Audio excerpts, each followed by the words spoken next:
everybody. Thank you for sitting down. This is going to be the most fun panel in the ILC's history. So, Andrew, just telling you that. But first off, I'm going to let them introduce themselves because I've had the opportunity.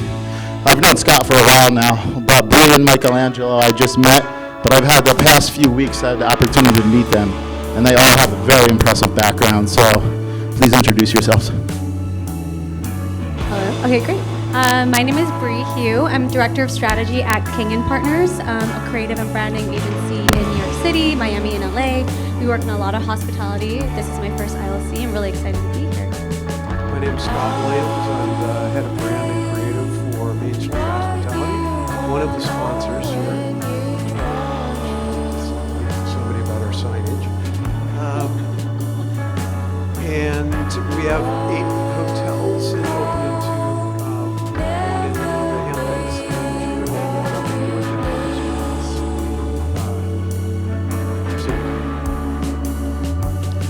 My name is Michaelangelo. I'm a Sonic brand specialist. I used to be the co-executive director for W Hotels, and now I build entertainment propositions for corporate brands.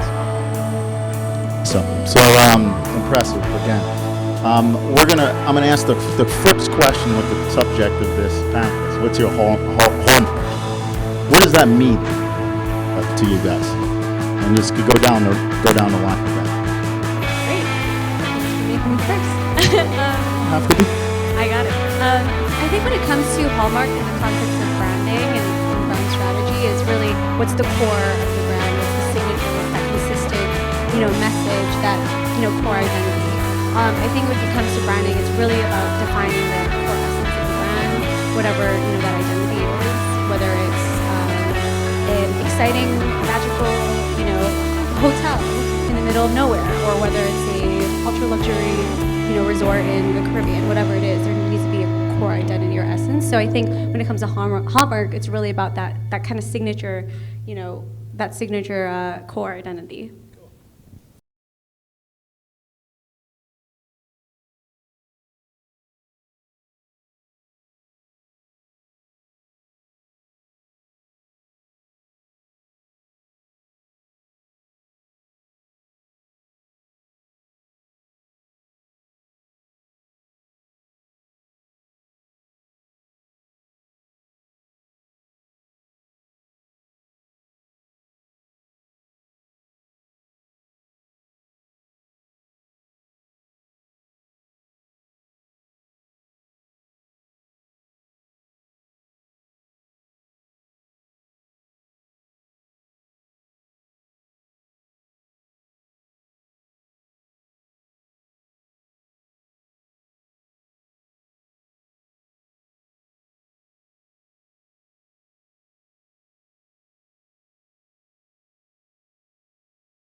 you have to fight the commoditization of everything because it's so easy.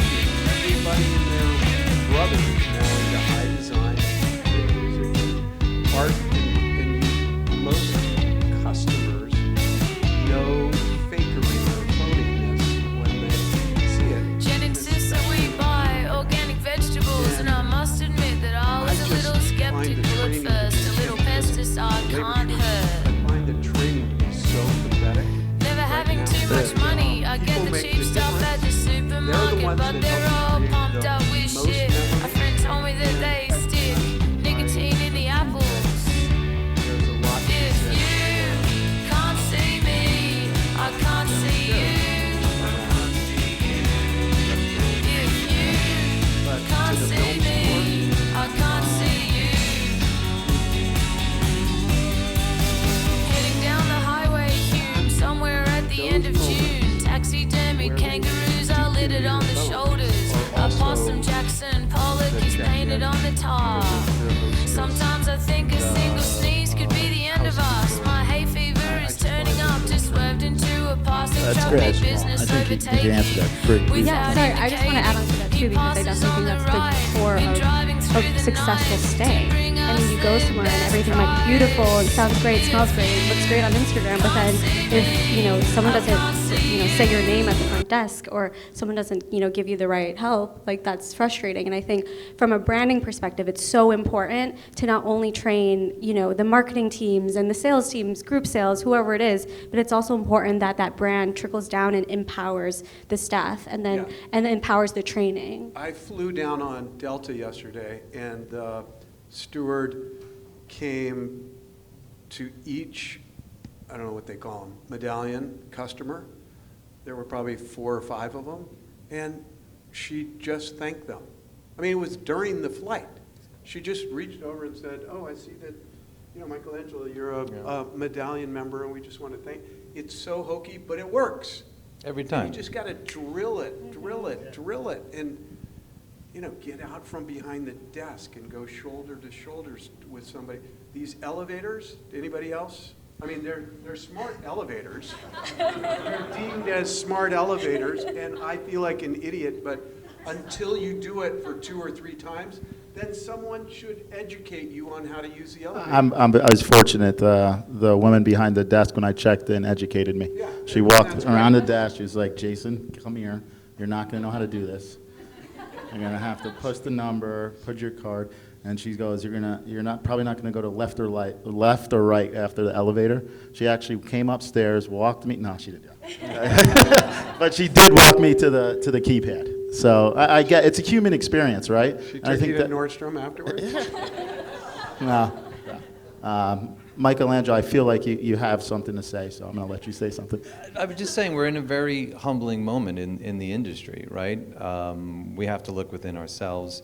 I'm lucky enough to be married to somebody who's incredible, both in my marriage, but also in what she does. I think it's you. Yeah, she has a nonprofit hospitality training program that she works with a lot of incredible schools. So we philosophize about what is hospitality, it being on the precipice right now where it has a chance to look in the mirror and look at their soul and get back to why are people working with us, right? How do we inspire our staff so that they do say hello, where they come to work at 100%, because it became transactional before COVID, right? It was just bang and bust, like, woo, we're doing it.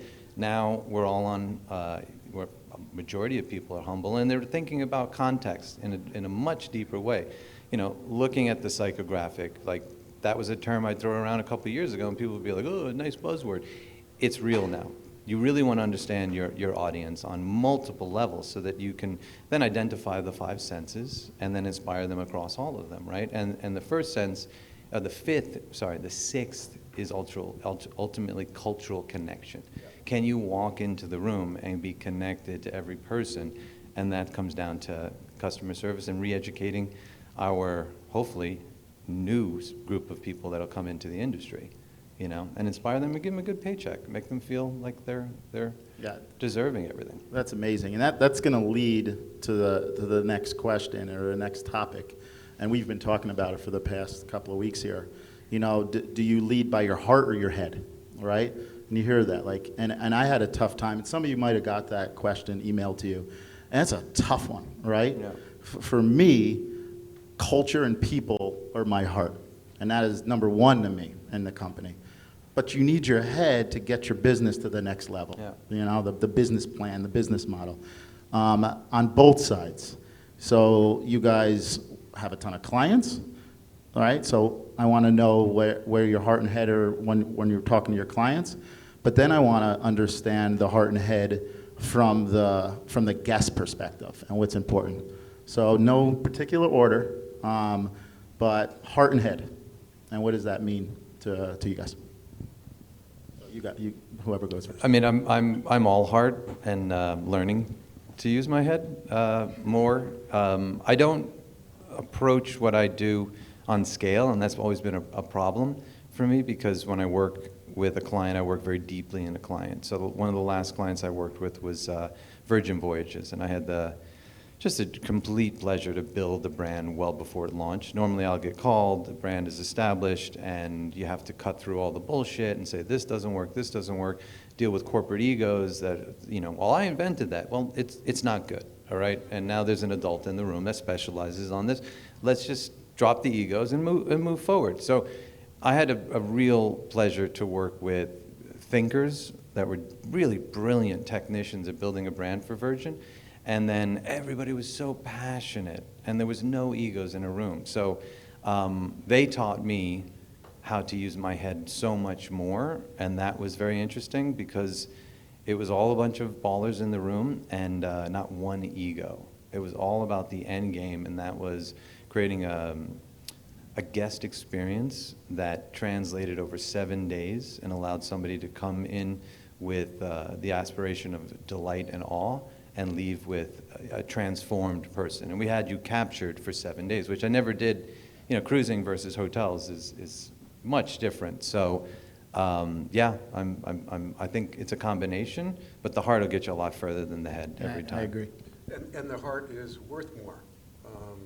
Especially coming out of what we're coming out of. Well, it's just, if you bake the heart into your, not necessarily a product, but, you know, the reputation or the respect of the brand, then the premiums will pay the margins are greater. It's proven. So I would say add the emotion, add the experience, add the senses, however you want to describe it, but get to the core so that there is something that is worth more, because we all make rational and irrational decisions. And the irrational ones that you can't get your customers to necessarily articulate are worth more to your CFO than the rational transactional one. So whether you want to call it building a relationship into it or adding more emotion and heart into it, that's where you're going to, I mean, you know, why do we pay $1,000 for an iPhone when you can buy I didn't even know we paid that much. It's automatic nowadays. Yeah, but I mean, the margins on that bit, or, I mean, I'll say one thing, which is I did a focus group with a bunch of ladies, women, for Maidenform, and we were talking to them about intimate apparel. And it was a brand that was, or Maidenform, as you probably know, was going downhill fast, and the Spanx was eating their lunch. And the punchline of the story is, one of the women said to me, or during the focus group, she said, when we were talking about generalities in the intimate apparel or athletic leisure wear, and she said, you know, if Lululemon put their logo on a gallon of gas, I'd buy it. And I just went, well, that is the ultimate, like, emotional buy for a gallon of gas. So. Yeah, and we work with a lot of clients that come to us who already have the head there. They have the foundation, and they need to pull out the heart. There's a lot of, great hidden gems in the US or in the world that, they have these offerings that you wouldn't even know to speak about. And so sometimes it's building or evolving from just purely head with a little bit of heart to more heart, right?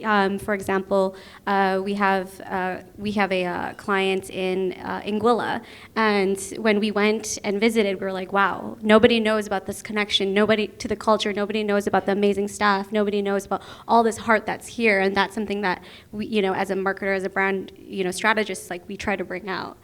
So it's definitely really important to have both, but the heart is where they get you.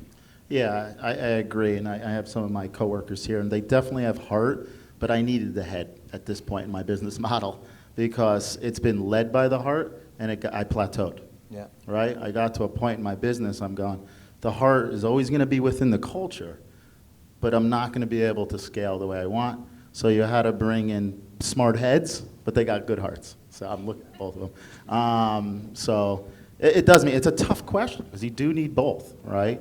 I think the more, tell me if you agree, the more we're coming out and like seeing all these people here is amazing. It's almost 2 years exactly, to the day.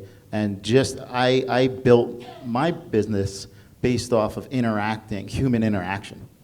It was never Zoom, like Zoom, it serves a purpose, but you're really never going to know your client or your significant other, go personal and business, until you do this. Maybe give me an experience, because you guys have a broad background, out of a client that became a true friend. Do you guys have any of those experiences? I'm guaranteeing, right? Tell me about some of those that you were going, wow, this is my personal friend now. I've been to their wedding. I've been to their daughter's birthday, etc. And to me, that sums up the whole thing we're talking about of like, what is your hallmark? What is the brand? It's like, it's individual, right? Scott, start with you. Clients. That's now your friends. Yeah. Or did you marry your client? No. Well, Sarah. I met Sarah Eustace is here, CEO of Third Generation Hospitality CEO, and we met through the ILC, and we sat on the board together, and I announced to my friends on the board that I was going to leave the Nantucket project in 5 or 6 months, and I think I told only that group in advance of that departure. And Sarah called me the next day and said, you know what, you should come up and meet somebody at Tanglewood. Your background is unbelievable. And then we started working together, and now I'm working with, And now you have a new friend. Yeah. Yeah, I think that's why ILC is so great, because you come here and everyone is friendly. There's this balance of professionalism, but also just getting to know other people. And I think in our process, we have a very deep discovery and strategy phase, and it's so important for us to have these discovery immersion trips with our clients.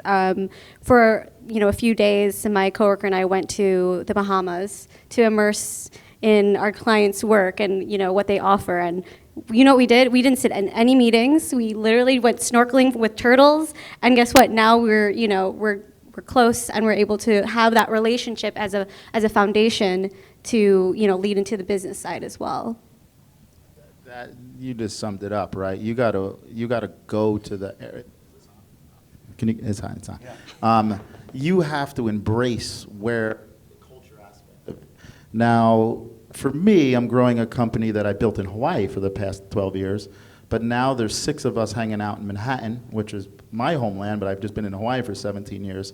But I made it a point that the team in Manhattan needed to fly to Hawaii and understand the team that has been built for the past 12 years and understand how different of a culture it is, and how do you bring that heart to the rest of the world. So being that you went to see your client in the Bahamas, I think is all the world, and I think that's super important. And we didn't even do any meetings or work. We literally just drank White Claws on the boat, and now they're a great client. Yeah, there you go.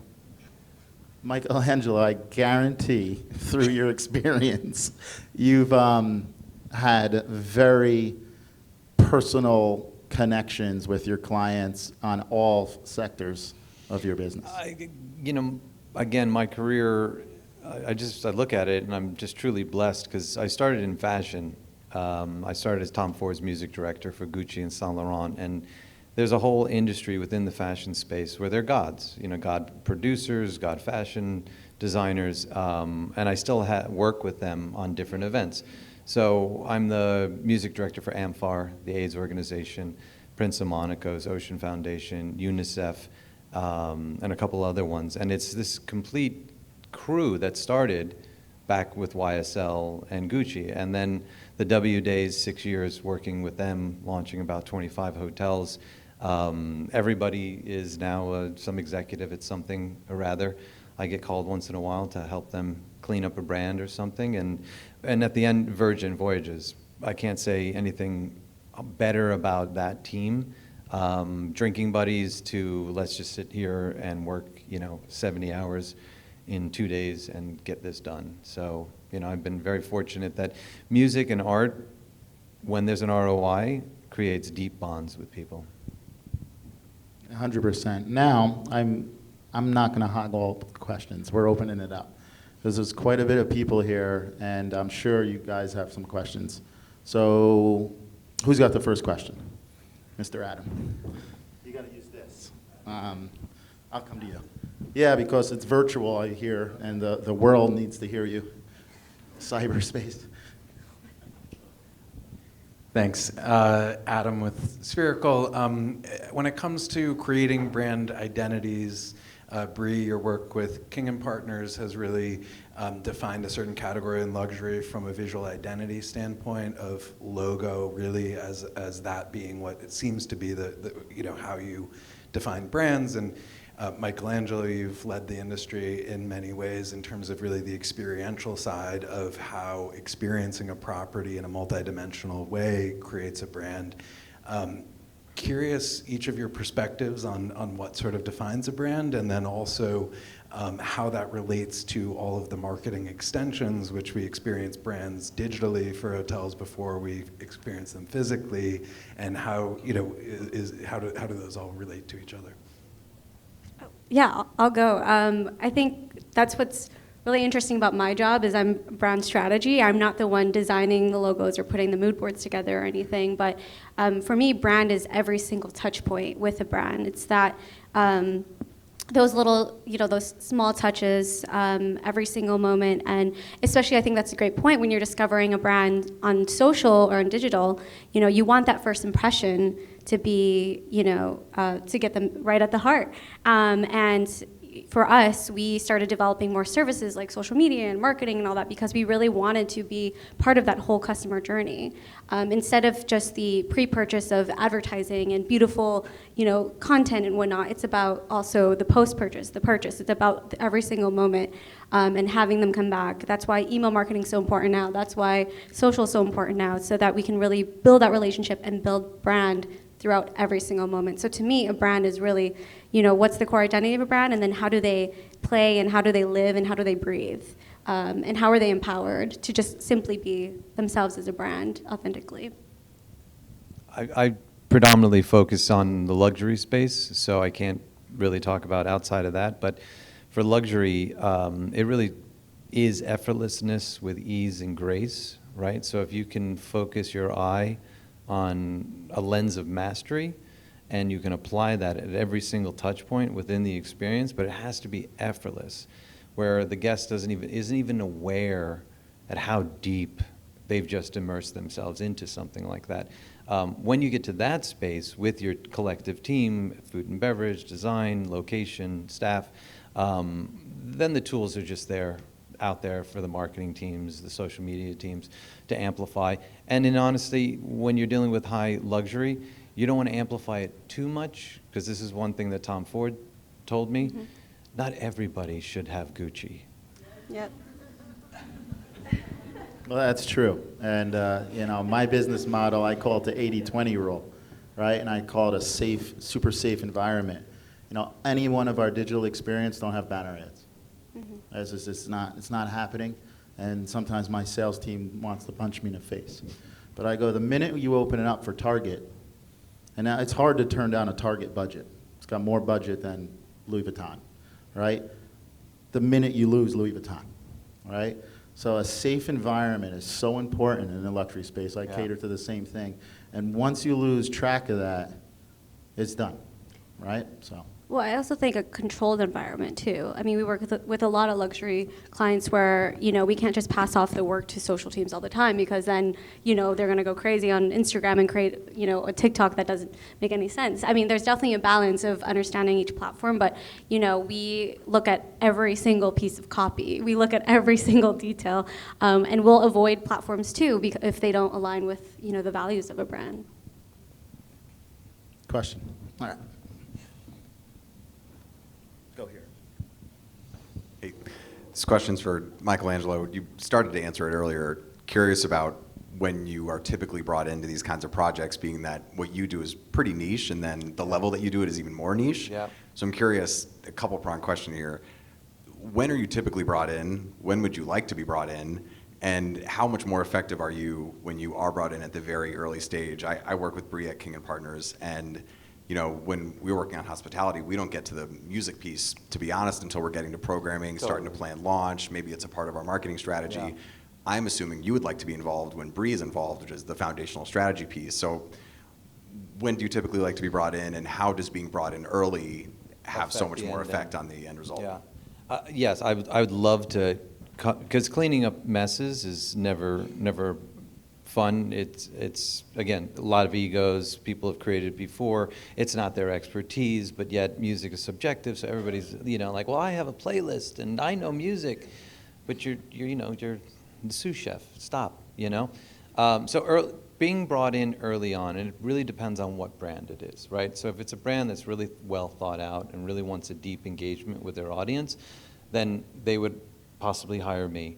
And just the way you have a design Bible, we'll create a Sonic Brand Bible, right? Which really outlines every single one, the ethos, the brand DNA, the DNA of what the music should be, down to acoustic or electronic, blah, blah, blah. Then you zone it out, and then you create the lineage of what the identity is, so that it can live well after I'm gone, well after the CEO is gone. There could be 50 changes, but this document can be either updated or not. When you're approaching it like that, then everybody in the room is a stakeholder with equal value, and we can build something synonymously or collectively. You can start talking about when you have a very strong, music is the one thing that people don't think is evasive if I communicate with you. So if I send a marketing email or a touch base and it's an inspiration. So you're going to be traveling to New Orleans, so our property, here's a New Orleans playlist just to get you in the mood. Chances are 80-90% of the people are going to click through that, pop it on, and when they're on the plane or in the car to the airport, they're going to check it out. Now, that is the best type of marketing that you could ever have. And then when you leave, thank you for your stay, here's another little nugget. And then every month you're giving somebody a little taste of music. When it all works in concert seamlessly, right, and everybody is equal, then it works seamlessly. I mean, it works amazingly well. But when it's disjointed and I come in to fix things, I don't like that, but I'll do it depending on the paycheck. It's really what it comes down to.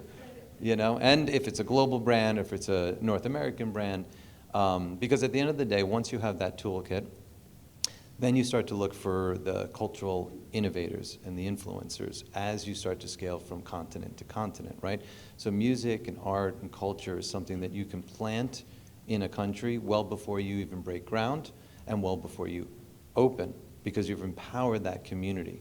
The moment you open your doors, you can just stick them right into the hotel and then give them a platform to elevate. And then you're like, well, we're here to serve you. But ultimately, they're voicing what the brand's value is to the entire community. So it's different what kind of brand you're talking about and how aggressive you want to use art and music, because again, it's an unconscious and it's a visceral connection. And if done right, it elicits a response 100% every time. Did you have a question?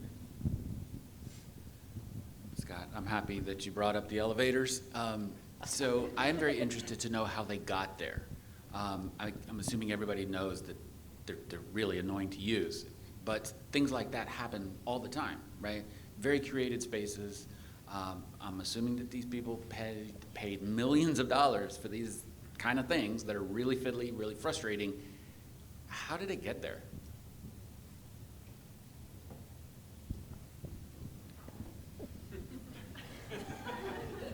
Stumped them. Yeah. Indifference to the consumer, to the end user, perhaps, or somebody wasn't brought in early enough. And by the way, they're smart elevators. Once you're trained to use them, they're fantastic. Meaning, you don't have to pick the floor. I mean, I had to learn this from my breakfast partner this morning, that because I was going down and pressing 25, and then it would say, well, put your card over here. All you have to do is put your card, it's obviously pre-programmed, to the floor. So if anybody else is as dumb as I am, you can skip that step, right? It's great. So, but I don't know the answer to that question. I owned a creative agency before COVID. Outside of music, we did sensory branding and one of the marketing agencies for East and Brickell City Center. So Swire Properties, which is a behemoth monster, it's incredibly efficient and brilliant at what they do, is Asian.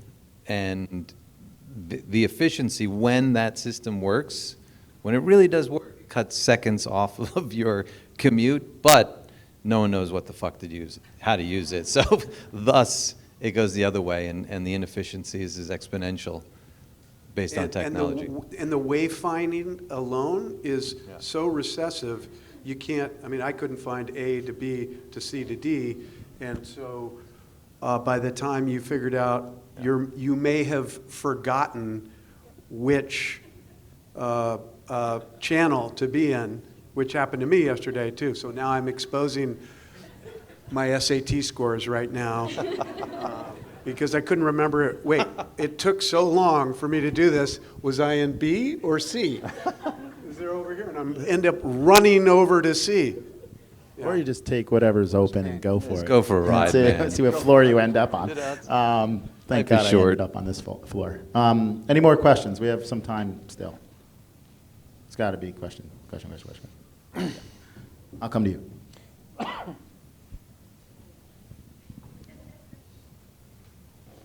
It's a nice blazer you have there.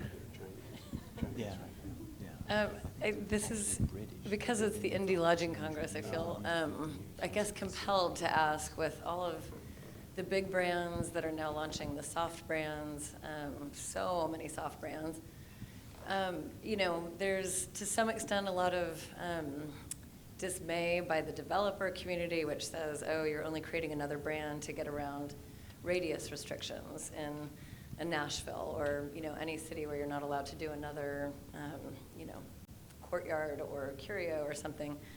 But I'm wondering if anybody feels like they are a threat, or they're becoming a threat. Are they getting smarter? There's a lot of, okay, we're a soft brand and you can make choices, but you still have to work with one of these two designers that we approve of. There's just a lot of constraints. So it's a world apart, but it's starting to merge, and I'm curious if you all I think it's been going on for years. It's just that the market is so much larger now. I don't see that there's any, when Andrew and Eric and Stephen launched this ILC, I think they saw into the future that there was no middle left. And I know I'm exaggerating, but there are the behemoths at the top, and they've just vacuumed up this enormous, how many more brands can Starwood/Marriott have before they start shedding some of the assets?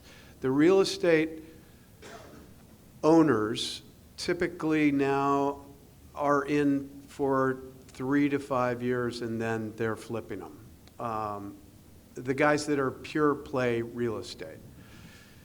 ILC is full of men and women who are perhaps generational. They want to create these incredibly heart-filled, emotional stays, and they're not necessarily looking to flip. I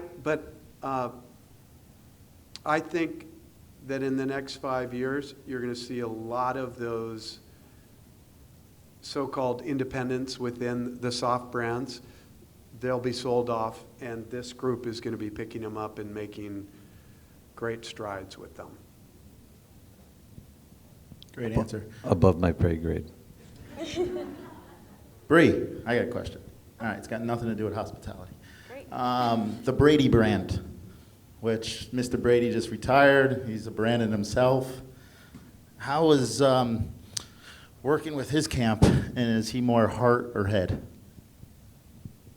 Wait, are we talking about Tom Brady? Yeah, Tom Brady, the Brady brand, his new apparel line. Yeah. It's nice. You know, I think working with that team, they actually really had a clear vision. And so I think they had a good balance of head and heart. I think, you know, Tom Brady's a smart guy. I'm not a big football person, so I can't really say fully, but I do know that the team there was really balanced with head and heart. They understood, obviously, the business opportunity. This is Tom Brady launching a clothing line. This is a huge opportunity, a huge legacy that he can build post-football. He'll probably be back. But It's good PR, the timing, retirement launch. yeah, right? No, but I think, though, it's also about adding that heart, too. And when it comes to brands that are celebrity-driven, we work with a lot of celebrity-driven brands as well, and they definitely bring that heart, for sure. You know, having that influencer persona definitely brings that heart, and that emotional connection. Cool. Go Yeah, ahead. and that builds on the identity question from earlier, which is without a clear vision, without an organizing, a great position for your market, at your target, at your customer. You know, there's plenty of brands out there, that don't do it well, that don't have a vision, and they launch them and they become commoditized faster. But the great ones have clarity. Mm-hmm. Clarity. And that's the 80-hour, 90-hour weeks to get to that. That's great in regards to clarity, and this is my next question, and maybe Michaelangelo, you could help me with this one because it caters to luxury. Bentley, all right? Everybody knows what Bentley is, right? They're launching a residence, and they're getting into the hospitality space. Mm-hmm. I enjoy it because they know their brand and their demographic so perfectly. Now that you're seeing these bigger brands that weren't typically in the hospitality space going into the space, what do you think of that, being your luxury background? Right now, we're going through the single largest transference of wealth in the history of humanity, right? So there's a big difference between your parents' definition of luxury and our generation of luxury, our definition of luxury. So if I'm one of that younger demographic that's inheriting $400-500 million, and we're talking about trillions upon trillions that are being transferred right now, and I was a luxury brand, of course I want to open up brand extensions, right, that speak beyond just the one singular asset that I'm selling. So for Bentley, I want to sell the car, but why not sell the branded residence, right, and the beach club in X, Y, and Z, and then get Bagatelle and whoever else, and now you have a real estate play, and you have a hotel play and a branded residence play. So this is their chance, if they really think smart, these luxury brands, that they can create independent extensions of the core brand and just cash in, because that generation is this new generation. They spend. They're not the older generation that, you know, wear Hermes and don't want anybody to know they have a lot of money. They want to let you know, we got a lot of fucking money, and I drive the Bentley, and I drive the Beamer box with that 7. So I think it's brilliant, you know? I agree. Go ahead. Yeah, and it goes back to these cultural tribes and communities too, right? If you own a Bentley and then you're going to these places, you know, you're around your tribe. And I think a lot of brands are getting into extensions because it's not just about building more revenue streams, but also building that loyal community, not just loyal customers, but community. You know, in New York City, there's a store, I know everyone probably knows this brand, Aimé Leon Dore, but they have a cafe. And Any day of the week, there are tons of kids there, cool kids. You don't want to walk by there because you're going to be judged by your outfit. But the fact that they have a cafe, they have a store, they have lots of different brand collaborations, they work with a lot of great people, that builds community and continues to build the brand and keeps it, it's more long lasting than just, maybe it's not all the time, but it can be long lasting and build that next generation's It's community, right? This is a community, ILC. I remember when Eric first introduced me to Andrew, and then Andrew introduced me to Bashar, and the Bashar just went doop, right? And you take care. Once you're in the community, you want to support your community and take care of your community. And I tell all the people that I try to bring to ILC, like, hey, once you're in and once you figure it out, it's going to be very beneficial on multiple facets, right? Not just the business, right? True support. And that, I think, at the end of the day, out of all this, I think that it is a community building process. Blood in and blood out. Yeah, I'm going to take the flip side to that Bentley question, which is, I think it's a really slippery slope. And Michael Kors can sell sunglasses and perfume and all the accessories that are high margin and selling great volume. And there's very few that can actually achieve it without the history of Gucci. Sure, it's accessible luxury versus ultra luxury, two massively different things. Like Bentley can go into luxury planes, right? And they can design the entire interior of a plane and sell. That's what I was going to say. Yeah. Bentley, I guarantee they know how to make a good bed. It's got to be comfortable, right? Bentley's probably one of the most comfortable. I was fortunate enough to sit in one, and I got to drive one. And I was like, this is pretty comfortable. So I'm thinking their resident side is going to be successful. But to your point, Michaelangelo, there's two different levels of luxury, right? And it's interesting to learn the different levels because it's night and day. Like what some people think luxury is, like to me, it's this like Brunello Cucinelli. Right? I can't afford it yet. This is an Army and Navy version of Brunello Cucinelli. I thought that was LL Bean. That's nice. Yeah. I could afford LL Bean. So that's where I'm at. Todd Snyder, LL Bean collabs. And I just look up at Brunello and I'm like, one day I'm going to replace this. But that's a different level of luxury. Well, now that you're back in New York, there's these things called sample sales. Yeah, we're very common. They start on Sunday now, though. We're done. All right. All right. Well, awesome. Thank you, guys. Thank you. Thank you so much. Thank you. Appreciate it. Hold on. I'm going to get one of those selfies. I want everybody involved. Right? All right. There we go. Ready? Woo! There you go. Right on. Thank you. ILC.